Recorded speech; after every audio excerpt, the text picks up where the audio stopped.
Hello everyone, and welcome. Before we begin, here's a quick explanation. Adolf Hitler was the dictator of Nazi Germany from 1933 to 1945. He started World War II, caused the deaths of millions, and led one of the darkest times in human history. We are not telling this story to support him. We are not telling it to criticize him either. This video is only for educational purposes, to help you learn from history, to help you practice English, and to understand what really happened in his final 24 hours. If you want to know his full life story, you can watch his complete biography on our channel. But today, we focus on the last day, the end of everything, told like a movie, but based on real history. Welcome to the final day of a man the world will never forget. This is not a political video. This is not about supporting or attacking anyone. This is about a moment in time, the last 24 hours of Adolf Hitler. A man who once stood in front of millions, now stood alone in silence. A man who once commanded armies, now sat underground, waiting to die. And today, we will walk through those final hours with you. We will enter the bunker. We will feel the walls shake from bombs above. We will see fear on the faces of those who followed him to the very end. And yes, this video is also perfect for English listening practice. We use real-life events, clear storytelling, and powerful vocabulary so you can improve your English while witnessing one of the most intense days in history. Let's begin. Part 1. April 29th, 1945. The bunker, the bride, and the breaking point. It's deep into the night. The world above is on fire. But below ground, inside the cold concrete bunker beneath Berlin, time is slowing down. Adolf Hitler, age 56, is sitting alone. He knows the war is over. He knows the city above is being taken, street by street, by the Soviet army. He knows death is only hours away. And yet, at this moment, he makes a strange decision. He tells his assistant, "Prepare for a wedding tonight. I will marry Eva." Why now? Why, after 14 years of silence, did he choose this moment? At the end of the world, to finally marry her? Eva Braun had been with Hitler since she was 17. She had waited in the shadows, far from the public eye.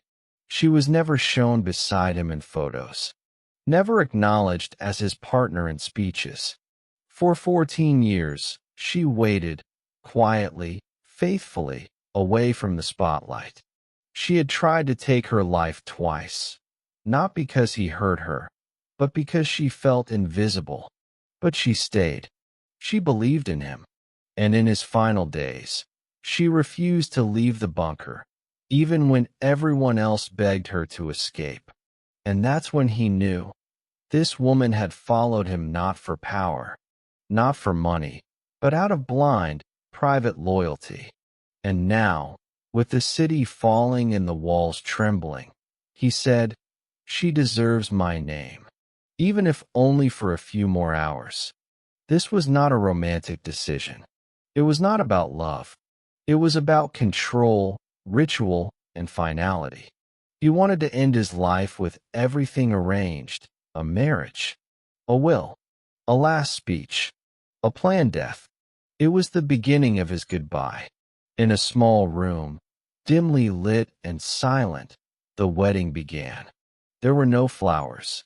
No music, only the sound of pens scratching on paper and distant explosions above. Eva Braun wore a pale blue silk dress. Her face was calm, too calm. Everyone around her said the same thing. She smiled like she had accepted everything. Hitler wore a simple black suit. No medals, no uniform. A civil officer stood before them and asked the traditional questions. "Do you take this woman?" He answered, "Yes." Just like that, after 14 years, they were married. The staff tried to celebrate. A small table was set. A bottle of champagne was opened. But no one drank. No one laughed. The air was too heavy. An officer later said, "It felt like a funeral, not a wedding." After the wedding, Hitler walked to a nearby room and sat at his desk. With a shaking hand and dead eyes, he began to dictate his final words, his political testament. His secretary, Trottel Junge, sat across from him and typed every sentence. He didn't say sorry. He didn't cry. He didn't admit failure. Instead, he blamed the Jews for the war. He blamed his own generals for betrayal. He claimed history would understand him, though he would not be alive to see it. And then he said something very clear. "I do not want my body to be captured. I want it to be burned." He remembered what had happened to Mussolini, whose body was hanged and spat on. He would not allow the same. He signed the document, slowly, carefully, his last command. It was now close to 5 a.m. After finishing the document, Hitler went to rest. Not to sleep, because no one truly slept that night, but to lie down and wait. Outside, Berlin was breaking. Soviet tanks were smashing through the last Nazi defenses. Buildings were turning into ashes. And above ground, German citizens were running, crying, dying. But inside the bunker, it was like time had stopped. The walls were thick. The air was still. It felt like a world trapped in glass, frozen, but shaking with every bomb outside. Eva sat beside him. She held his hand. They didn't speak much. They didn't need to. They both knew. This was their honeymoon and their funeral. Hitler's valet brought him a small breakfast, dry bread, a little honey, and a cup of tea. He didn't eat much. He looked thinner than ever. His face had aged 20 years in a month. His right hand trembled. His eyes were dull. His voice, when he spoke, was soft, almost whispering. He didn't talk about war, or escape, or hope. He just sat in silence, with Eva next to him, sipping tea while bombs shook the earth around them. Then the message came. Heinrich Himmler, the man who had stood beside Hitler for years, had tried to secretly negotiate peace with the Allies, without Hitler's permission. Hitler stared at the report for a long time. Then he exploded. He shouted, screamed, hit the table with his fist. Traitor! Betrayer! I should have known. He ordered Himmler's arrest. But deep inside, he knew there was no one left to arrest him. The system he built was falling apart. And for the first time, even Hitler looked defeated. His eyes went quiet. He leaned back in his chair. He knew the end had truly begun. Part 2. April 29th, 1945. Afternoon to late evening. It's now noon. The air in the bunker is getting heavier. There's no fresh oxygen, no sunlight, just stale air and fear. Adolf Hitler walks slowly into the map room, where war plans once lived. He used to stand there with generals, pointing at countries, commanding troops. But now, the maps are useless. The lines on them mean nothing. The war is lost. The empire is broken. He looks down at the maps, not to plan, but to remember. These were once the maps of victory. Now, they are just a graveyard of dreams. He doesn't speak much. His body is shaking. His legs are weak. His personal doctor offers him medicine. He refuses because deep down, he knows.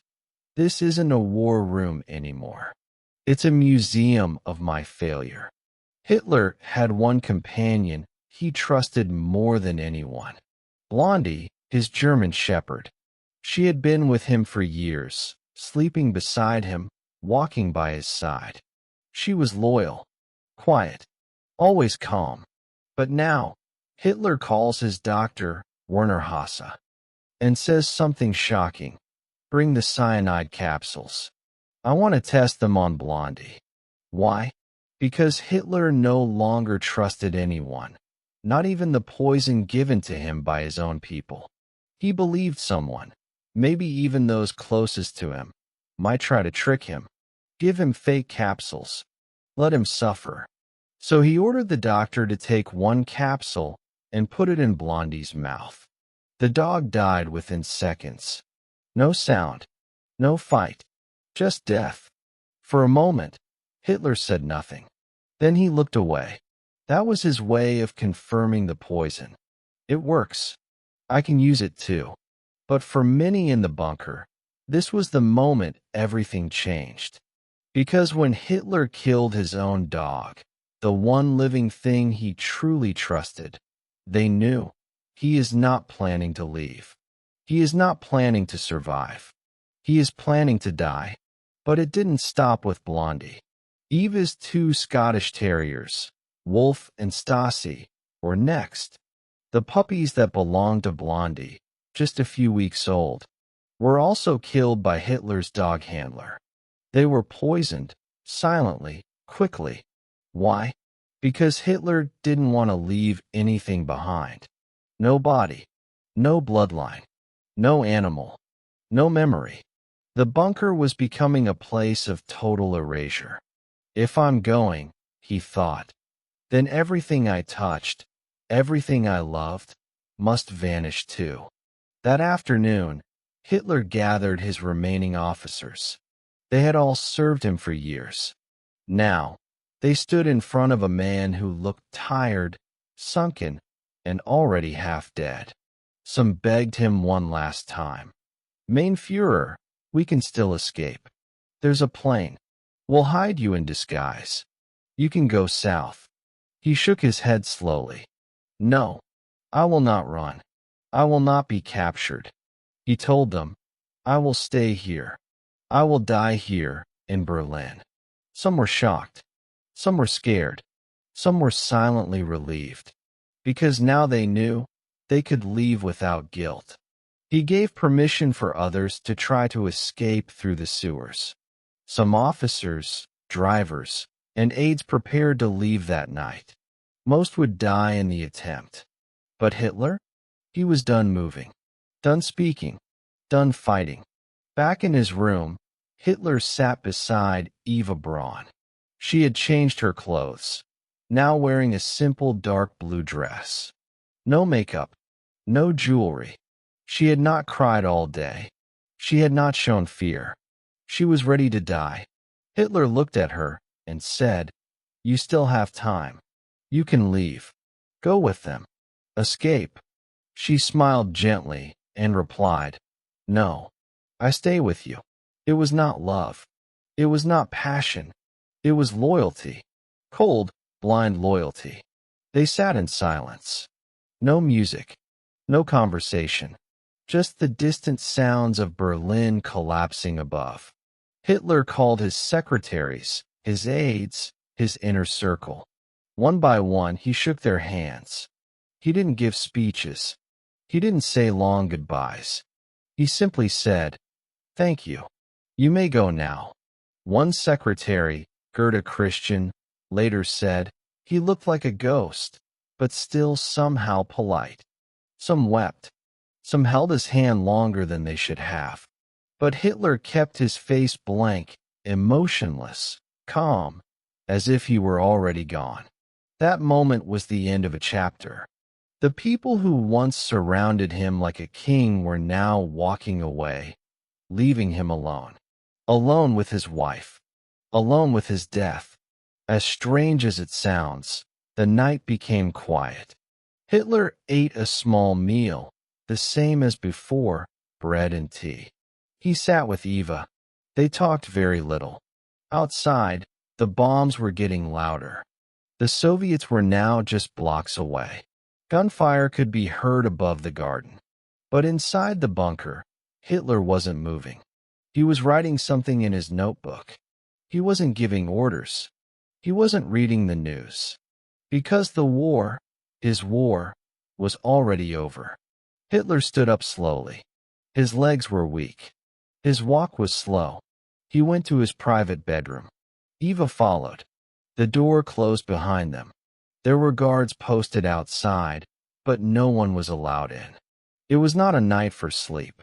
It was a night to prepare, because by the time the sun would rise, everything would end.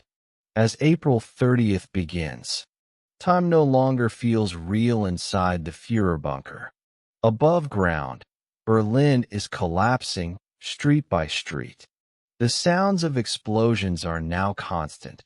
Gunfire, shells, even human screams. The Soviets are almost at the gates. But inside it is silent. Hitler lies in bed, eyes open, staring at the ceiling. He is not sleeping. Eva Braun is next to him. Quiet, peaceful, already emotionally gone. She knows.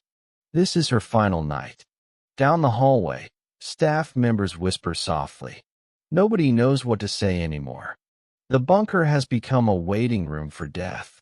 Hitler gets up, slowly, carefully. His steps are weak. His back is bent. His clothes hang loosely on his thin body. He walks into the hallway. His eyes scan the faces of the few people still loyal to him. No anger. No panic. Only stillness, like a man who has already said goodbye to the world inside his heart. He sits in the dining room with Eva. They eat a small breakfast, the same as always, dry bread and tea. Eva tries to smile. Hitler tries to stay calm. But everyone knows, this is not a meal. This is a ritual before execution, one they will perform themselves. Hitler calls in his aide, Otto Gunsch, and gives him two very specific orders. 1. After he and Eva are dead, their bodies must be immediately carried outside and burned. 2. The burning must be done completely. No trace should remain. He reminds Otto of what happened to Mussolini, hung upside down, spat on, mocked by the public. That will not happen to me, Hitler says. You must burn us, no matter what it takes. Otto nods. His face is pale. His hands are shaking. But he agrees, because disobeying was not an option, even now. Hitler gets dressed. Not in a uniform, not in a general's coat, but in a plain military jacket, buttoned all the way up, and dark trousers. Eva puts on a dark blue silk dress, her favorite. No jewelry, just soft perfume. She brushes her hair carefully, like a bride preparing for her final hour. Then, Hitler walks into the hallway. One by one, he meets with his personal staff. He shakes each of their hands, slowly, quietly. To some, he says a word. To others, just a nod. Thank you, he says to his secretary Trottle. You may leave now. You have served me well. Some start crying. Others freeze, unsure how to say goodbye. One officer, Raucous Mish, later remembered. He looked like a shadow, not a man. He was calm, but the calm of someone who has given up. The goodbyes continue, one by one. No ceremony. No tears from him. Only silence. Hitler and Eva return to their private room. There, Eva sits on the sofa, calm, unafraid. She opens a small brass capsule of cyanide. She holds it in her hand and looks at him. They've talked about this many times. They will not let the Soviets capture them. They will die together, on their own terms. Hitler holds the same kind of capsule, but he also prepares his Walther pistol, the one he had used for years. He plans to take both, the pill and the bullet, just to be sure.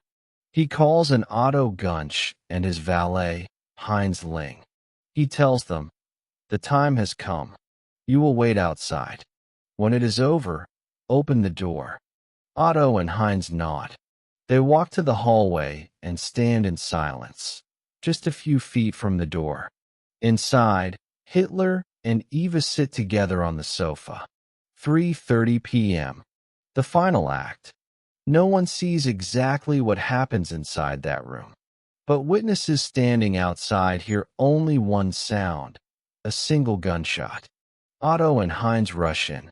What they find will become one of the most talked about scenes in modern history. Hitler is slumped on the sofa.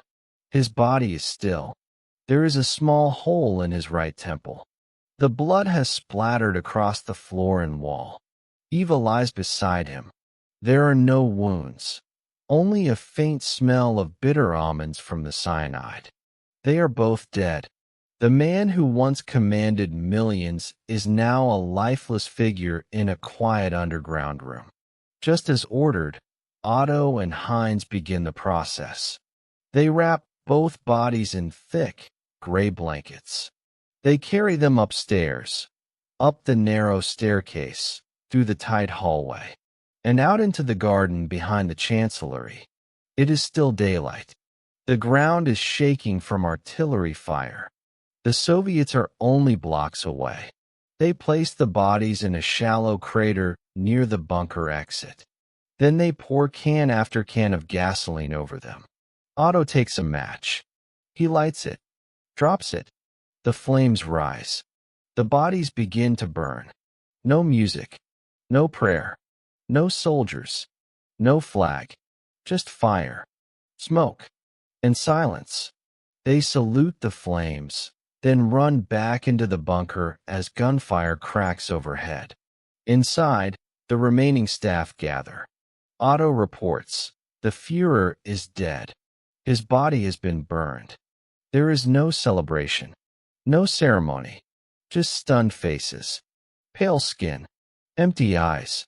For a moment, nobody speaks. Then someone says, "It's over."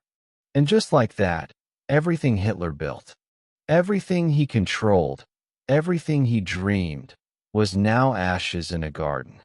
Part 3. April 30th, 1945, 4 p.m. onward outside the bunker, in the garden above, the bodies of Hitler and Eva Braun are still burning. Black smoke rises. The flames are strong at first, but begin to weaken quickly. Why? Because the ground is soaked with rain, and the supply of gasoline is limited. They pour more, light it again, but the bodies do not burn completely. Inside the bunker, people wait in silence. Nobody talks about the future. Nobody makes plans. They just sit, frozen in fear, knowing that any moment now, the Soviets could be at the door. Before his death, Hitler had signed his final political statement. In it, he named Admiral Karl Donitz as the new leader of Germany. Not Himmler, not Goebbels. Donitz. Donitz is in northern Germany when he receives the message. He's shocked and confused. Germany is falling. The war is over. The capital is lost. But now, he is the head of a dead empire. He immediately begins trying to negotiate peace with the Allies, hoping to surrender to the West, not to the Soviets. Inside the Führer bunker, something is different. The man who controlled everything is gone. There are no more orders, no more leadership, no more future. For the people, still their secretaries, cooks, aides, soldiers. The reality begins to hit. We are not part of a government anymore. We are part of a grave. Some people start packing small bags. They grab warm coats, food, water, and maps. They know they need to escape. They know the Soviets are closing in. They know capture might mean torture or death. But there's one problem. There is no clear way out. Now that Hitler is dead, Joseph Goebbels, the Minister of Propaganda, becomes the most senior Nazi official inside the bunker. He is not surprised. He was there when Hitler said goodbye. But Goebbels has no plans to run, no plans to surrender. He calls his wife, Magda, and says, "We will not leave." We will not live in a world without him. Together, they make a terrifying decision. They will die here, and they will kill their 6 children with them. Their decision shocks even the remaining staff. But nobody dares to argue. While Goebbels prepares for death, others are preparing for escape. A group of guards, officers, and bunker staff start planning routes out of Berlin. Some try to use secret tunnels. Others plan to move disguised as civilians. Some plan to wait until dark and slip out under gunfire. The first group to try, around 20 people, leaves just before sunset. They wear civilian clothes, carry light bags. But above ground, chaos rules. Soviet tanks are rolling in. There are gunfights on every street corner. Fires light up the sky. Only a few escape. Most are killed or captured within hours. Otto Gunsch and Heinz Ling return to the garden. They check the remains of Hitler and Eva. What they find is disturbing. The bodies are still partly visible. Some of the skin is burned. The clothes are blackened. But the bones and faces are not fully destroyed. They pour more fuel. Burn again. But it's not enough. Then they gather the partially burned remains and bury them in a shallow crater not far from the exit. They cover it with dirt, broken wood, and debris from the bombings. No cross. No sign. They want the bodies to disappear forever. Back underground, Magda Goebbels gives her children sleeping pills. All 6 of them, between the ages of 4 and 12, fall into deep sleep. They are dressed in clean white clothes. She then brings in an SS doctor who helps her give the children cyanide capsules while they sleep. They die silently, without ever waking up. Then Joseph and Magda Goebbels go to the garden, the same place where Hitler and Eva died. They sit together. Joseph shoots himself in the head. Magda takes poison. Their bodies are also burned, though not completely. By now, the bunker is becoming a mass graveyard. The bunker is almost empty, of people and of hope. The senior leaders are dead. The streets are overrun with Soviets. The sky is full of fire and gunshots. No help is coming. Some people cry. Some drink. Some pray. Others sit quietly in their rooms, staring at the walls. No one knows what will happen next. But one thing is clear. This is no longer a war. It's just the end of everything. Part 4. May 1st to May 9th, 1945. The bunker is now darker than ever. The man it was built to protect is gone. His wife is gone. His dogs. His generals. His closest circle, all either dead or planning their escape. But the war above continues. Soviet soldiers are inside Berlin now, fighting street by street. Bullets fly. Grenades explode. Bodies fall. Inside the bunker, only a few remain. They are afraid. Hungry. Trapped. They don't know if they'll be killed or captured. That night, a voice is heard on German radio. It is Admiral Karl Donitz, speaking from northern Germany, announces that Adolf Hitler has died. But he does not say how. The Führer has fallen in battle, fighting for Germany. That's what he says, but it's not true, and the world knows it. The real cause of death, suicide, is hidden from the public. The Nazi regime wants to protect Hitler's image, even after death. But the truth will soon come out. At last, Soviet troops reach the Reich Chancellery, the building above the Führer bunker. They kill or arrest the last few defenders, then storm the remains of the building. They go downstairs, and there it is. The bunker, cold, dark, half-flooded, filled with smoke. Broken furniture, maps on the walls, blood on the floor. They find papers burned in piles, food supplies scattered, beds unmade. poison capsules left behind, and a strange silence.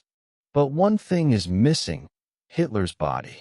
The Soviets search every room. They question survivors. They look in tunnels. They search the garden. And then they find something. In a shallow crater near the bunker entrance, they discover a burned male body with a bullet hole in the skull. A female body, half burned, with no visible wounds. Remnants of clothing, boots, buttons, a dental bridge. The Soviets believe this might be Hitler and Eva Braun. But the bodies are so badly burned, they cannot be confirmed immediately. They collect the remains. They hide them. They take photographs. They begin secret autopsies. Back in Moscow, Soviet leader Joseph Stalin receives the news. He sees the bodies. He hears the reports. But instead of telling the world, he orders silence. Why? Because Stalin wants power over the truth. He thinks, if we don't confirm Hitler's death, the world will remain uncertain. So he says nothing. And by doing that, Stalin starts one of the biggest historical mysteries of all time. With no official Soviet confirmation, the rumors begin to spread.